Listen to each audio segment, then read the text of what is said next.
ଜାଣିଲେ ନା ଜଙ୍ଗଲ ଏରିଆ ରହିଲେ ଶାନ୍ତି ଯେତିକି ହଇରାଣ ବି ସେତିକି। ଜୟ ଜଗନ୍ନାଥ, ମୁଁ Shraddha, welcome to my mini blog. ଆମେ ଯୋଉ ଜାଗାରେ ରହୁଛୁ ମାନେ ଆମର ସରକାରୀ କ୍ୱାର୍ଟର, ଆପଣମାନଙ୍କୁ ତ ମୁଁ ପୂର୍ବ ଭିଡ଼ିଓରେ କହିଛି। ତ ଏଇ ଜାଗା ହଉଛି ବହୁତ ଶାନ୍ତ ଆଉ ବହୁତ ଡିସିପ୍ଲିନ ବି। ଆଉ କହିବାକୁ ଗଲେ ଆମେ ଜଙ୍ଗଲ ଭିତରେ ହିଁ ରହୁଛୁ।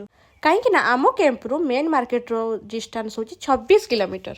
ସେଥିପାଇଁ ତ ପ୍ରାୟ ଜିନିଷ ଆମକୁ ଇଜିଲି ଆଭେଲେବୁଲ ମିଳେନି ଆଉ ଆମକୁ ବହୁତ ହଇରାଣ ହେବା ପାଇଁ ପଡ଼େ। ହେଲେ ଆଜି ଆମେ ଆସିଥିଲୁ ଆମ କ୍ୟାମ୍ପରୁ ମାତ୍ର 600-700 ମିଟର ଦୂରରେ ଗୋଟେ ଛୋଟ ହାଟ ବସେ, ଯୋଉଠିକି ଫ୍ରେଶ ପରିବା ବହୁତ ଇଜିଲି ମିଳିଯାଉଛି।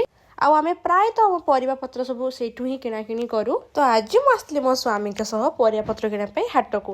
ଆଉ ଗୋଟେ କଥା ଆପଣମାନେ ଜାଣିଛନ୍ତି, ବାହାଘର ପୂର୍ବରୁ ନା ମୁଁ କେବେ ବି ହାଟ ଯାଉନଥିଲି କି କେବେ ବି ପରିବା ପତ୍ର କିଣିବାର ନଲେଜ ମୋ ପାଖରେ ବିଲକୁଲ ବି ନଥିଲା। ଆଉ ମ୍ୟାରେଜ ପରେ ଏଠି ଆସି କ୍ୱାର୍ଟର ରହିବା ପରଠୁ ମତେ ଧୀରେ ଧୀରେ ସବୁ କିଛି ଶିଖିବା ପାଇଁ ହିଁ ପଡ଼ିଲା। ଆଉ ଏବେ ମୁଁ ଏସବୁରେ ଏକ୍ସପର୍ଟ ବି ହେଇଗଲିଣି। ଏବେ ଯାଏ କୋଉ ଭଉଣୀ ମାନେ ହାଟର ମୁହଁ ବି ଦେଖିନାହାନ୍ତି, ମତେ କମେଣ୍ଟରେ ନିହାତି ଜଣେଇବେ।